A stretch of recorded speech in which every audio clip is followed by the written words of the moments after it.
এই যে সেলফি তোলা আর ছবি তোলার যে সংস্কৃতিটা চলছে আর কি, এগুলোর মধ্যে ডুবে যাবেন না। এগুলো আমাদের সংস্কৃতি না। আমাদের সংস্কৃতি কতটুকু? সালাম, আসসালামু আলাইকুম রহমতুল্লাহ, ভাই কেমন আছেন, মুসাফা কর, এতটুকু ব্যাস।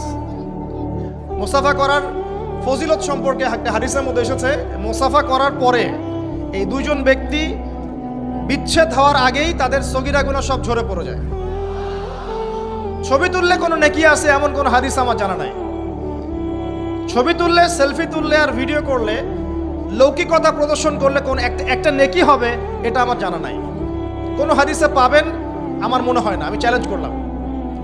বরং একটা হাদিসে এসেছে বিনা প্রয়োজনে অপ্রয়োজনীয় যারা ছবি আর মূর্তি তৈরি করবে এবং এগুলো তো অভ্যস্ত হয়ে যাবে, কিয়ামতের দিন আল্লাহ পাক তাদেরকে কঠিন শাস্তি দেবে। ইনশাআল্লাহ আল্লাহ পাক বলবেন যে তুমি যা সৃষ্টি করেছিলে এর মধ্যে এখন প্রাণ সঞ্চার করো।